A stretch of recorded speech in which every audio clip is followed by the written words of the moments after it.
सतगुरुदेव की जय। तो आज का शब्द है साधो शब्द सभन से न्यारा। साधो शब्द, जो शब्द है परमात्मा का, वो सभी से न्यारा है। तो उसके बारे में देखेंगे इसमें सतगुरु ने क्या, कबीर साहब ने क्या अनमोल चीज़ बताई है। तो इसमें क्या है, अपने सतगुरु के इष्ट के प्रति समर्पण आ जाना चाहिए, प्रेम आ जाएगा इस शब्द के माध्यम से। ये बहुत अनमोल है, ये अनमोल धरोहर है सतगुरु की। और डायरी में कहते हैं ये सतगुरु की संत परंपरा से, साधु सन्यासियों के से ये कई शब्द, अच्छे अच्छे शब्द प्राप्त किए हैं, ये सब आपको गा के बताएंगे। फिर देखेंगे इसके माध्यम से सतगुरु ने हमें क्या सिखाया है, कैसे हम अपने सतगुरु से प्रेम करेंगे। ये सब इन वाणियों के माध्यम से हम मिल जाएंगे। कहते हैं साधो शब्द सभन से न्यारा। साधो शब्द सभन से न्यारा, जो सार शब्द है ना, वो सभी से न्यारा है। उसकी भक्ति भी सभी से न्यारी है। वो समर्पण से आएगी, वो सतगुरु के प्रति प्रेम और आधीनी से आएगी। वो कहते हैं जानेगा कोई जानन हारा। साधो शब्द सभन से न्यारा, जानेगा कोई जानन हारा। कोई जानने वाला ही जानेगा।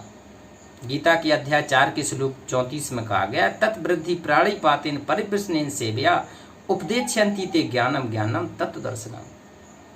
तत्वदर्शनम का अर्थ है तत्वदर्शी संत ही बताएगा। तो ये कबीर परमात्मा आए थे, ये तत्वदर्शी संत थे। इनके ही पास वो सारी सिद्धि थी, भक्ति थी, पूर्ण मोक्ष का मार्ग था। तो अब हमें अपने सदगुरु को, कहते हैं, हृदय में समाना है, आत्मा में जगह देनी है अपने सदगुरु भगवान को। जानेगा कोई जानन हारा। कहती जोगी जति तपी सन्यासी अंग लगावे छारा। कहती जोगी, जो जोगी होते थे, योग को अपना महत्व देते थे, जोगी कुछ जति होते थे, जति, वो कुछ तपी होते थे, सन्यासी होते थे, और अंग लगावे छारा। जे लोग भी भक्ति मार्ग के लिए समर्पण होके लगे रहते थे, लेकिन वो सही मार्ग नहीं मिल पाया। जो सतगुरु कबीर साहब का मार्ग था, वो जोगी जति सती जति सन्यासी, इन लोगों को नहीं मिल पाया। देखो, मूल मंत्र सतगुरु दया बिन कैसे उतरे पारा। मूल मंत्र कैसे मिलता है? सतगुरु की दया के बिना। तो कहते हैं मूल मंत्र सतगुरु दया बिन कैसे उतरे पारा। वो व्यक्ति कैसे पार हो सकता है, वो भगत, वो शिष्य कैसे पार हो सकता है जिसके ऊपर सतगुरु की दया नहीं है। तो ये सतगुरु की दया कब होगी? जब सतगुरु देख लेगा कि एक हमारा अच्छा भगत है, ये आधीन है, सतगुरु के चरणों में ही सर्वस्व न्यौछावर करके रहता है, तन मन धन सब अर्पण कर दिया है इसने। तब कहते हैं सतगुरु फिर अपना आशीष भरा हाथ रख देता है भगत के सिर पर। तब उसको कहते हैं मूल मंत्र सतगुरु दया बिन कैसे उतरे पारा। तो ये सच्चा सतगुरु मूल मंत्र देगा, फिर उसमें सुमरन लगाना होगा, कहते हैं जाप करना होगा, श्रुत नृत्य से कबीर साहब ने बताया, उसका सुमरन करना होगा। फिर सच्चे सतगुरु जो भी आपको मंत्र देंगे। कहते हैं जोग जग व्रत नेम साधना कर्म धर्म व्योपारा। जोग क्रिया चलती थी, जग व्रत नेम साधना और कर्म धर्म व्योपारा, और सो तो मुक्ति सभन से न्यारी। देखो, इनका मुक्ति मार्ग में ज्यादा है नहीं असर। सो तो मुक्ति सभन से न्यारी कस छूटे जम द्वारा। कहते हैं जो ये क्रियाएं कर दी ना, योग कर लिया, यज्ञ कर लिया, व्रत कर लिया, नेम साधना कर ली, ये तो बहुत छोटी क्रियाएं हैं। कबीर साहब बता रहे हैं कर्म धर्म से भी वो पार है।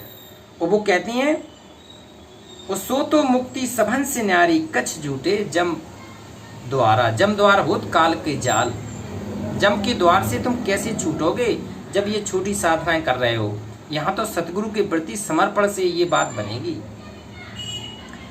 कहते हैं निगम नीति जाके गुण गावे, शंकर जोग अधारा, और ब्रह्मा विष्णु जय ध्यान लगावत, सो प्रभु अगम अपारा। देखो आ गया कि ब्रह्मा विष्णु महेश, ये तीनों इष्ट उस जिसका ध्यान लगा रहे हैं, वो प्रभु कोई दूसरा है, वो अगम अपारा है, वो अगम अपार है। कबीर साहब ने बताया वो सतपुरुष है। वो पूर्ण ब्रह्म परमेश्वर है, जो सतपुरुष है, वो तीसरे मुक्ति धाम में बैठा है, सा शरीर बैठा है। कहते हैं कर नैनो दीदार महल में प्यारा है, वो साक्षात भगवान बैठा है वहां पर।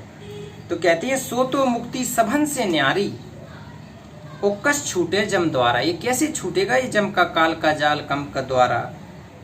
कहते हैं निगम नेति जाके गुण गावे, निगम नेति जिसके उस भगवान के गुण गा रहे हैं निगम नेति।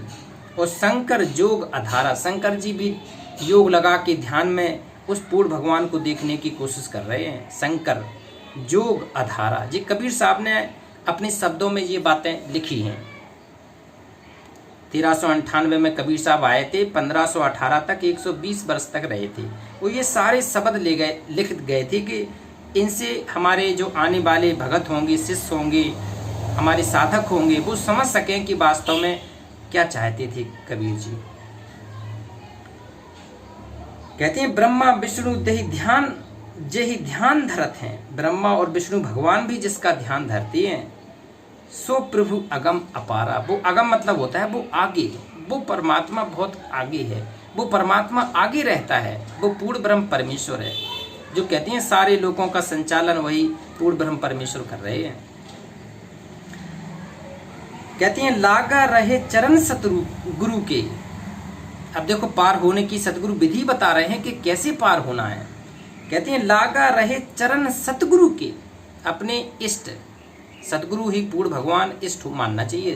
पहली शर्त यही है इसमें कि लागा रहे चरण सतगुरु के, चरणों में ही कहते हैं एक शिष्य की दृष्टि कहाँ रहनी चाहिए, सतगुरु के चरणों में ही रहनी चाहिए। चरणों से ऊपर एक शिष्य की, भगत की, साधक की हैसियत नहीं है। सतगुरु के चरणों में ही नजर रहे, अंतिम श्वास तक चरण में नजर रहनी चाहिए। जैसे कुत्ता होता है ना, मालिक की दुम हिला के जैसे वो संकेत समझ जाता है, कहते हैं उसको धुतकार देता है तुरंत भाग जाता है, और कहते तो कह दो तो वो आ जाता है। वो समझ जाता है कि मेरा मालिक चाह रहा है कि अब यहाँ बैठ जाओ, और वो इशारे में समझ जाता है कि मेरा मालिक कह रहा है यहाँ से चले जाओ, तो हाल चला जाता है, इशारा ही पा जाता है। वो जो देता है, जैसा देता है वो खा लेता है।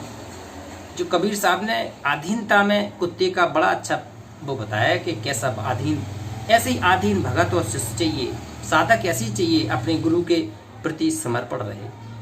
सतगुरु को भगवान से कम ना माने। कहते हैं सतगुरु पूर्ण ब्रह्म है, सतगुरु आप अलेख, सतगुरु रमता राम है, इसमें मीन में एक नहीं है। कबीर साहब कह रहे बिल्कुल भी। तो कहते हैं लागा रहे चरण सतगुरु के, चंद चकोर की धारा। आहा देखो चंद चकोर, जैसे चंद्र का जो चकोर पक्षी का जो चंद्रमा से प्रेम है। देखो कितनी उपमा दी गई है यहाँ, कबीर साहब ने कितनी उपमा इस शब्द के माध्यम से दी है कि जैसे ही चकोर पक्षी चंद्रमा से प्रेम करता है, ऐसे ही एक भगत को सतगुरु के चरणों से प्रेम करना है। बताओ, कहते हैं प्रेम तो ऐसा कीजिए जैसे चंद चकोर, और कहते हैं घीस टूट वो भूई पे गिरे निरखे वाही और। चंद्रमा पेड़ पर बैठा बैठा चांदमा को देखता रहता है, चंद्रमा को प्यारी सूरत निहारता रहता है। तो चंद्रमा क्या करता है, सामने से फिर पीछे पीछे होता जाता है, तो वो अपना घूमता नहीं है, शरीर नहीं घुमाता है, पूरे गर्दन घुमाता है, पूरी गर्दन को पूरे पीछे घूमती हुई एक ऐसी स्थिति आ जाएगी कि वो टूट के नीचे गिर जाती है। पेड़ के ऊपर से गिर के चकोर पक्षी जमीन पे गिर जाता है, और टूटी गर्दन से भी वो किसको देखता रहता है, चंद्रमा को देखता रहता है। तो ये प्रेम की पराकाष्ठा है। तो कबीर साहब कह रहे हैं कि लागा रहे चरण सतगुरु के, जो चंद चकोर की धारा। ऐसे ही जो सच्चा भगत हो जाए, अगर उसकी भी गर्दन टूट जाए ना, तब भी उसका ध्यान सतगुरु के चरण में रहना चाहिए। इसे कहते हैं अपने इष्ट के प्रति समर्पण। कहते हैं कहे कबीर सुनो भाई साधु। कबीर साहब कह रहे हैं अपने साधु संतों से, अपने मानने वालों से, अपने भक्तों से कह रहे हैं कि कहे कबीर सुनो भाई साधु, और नस शिष शब्द हमारा, नस शिष शब्द हमारा, कि हमारा शब्द रूप में है। कहते हैं हाड़ मास का नहीं है।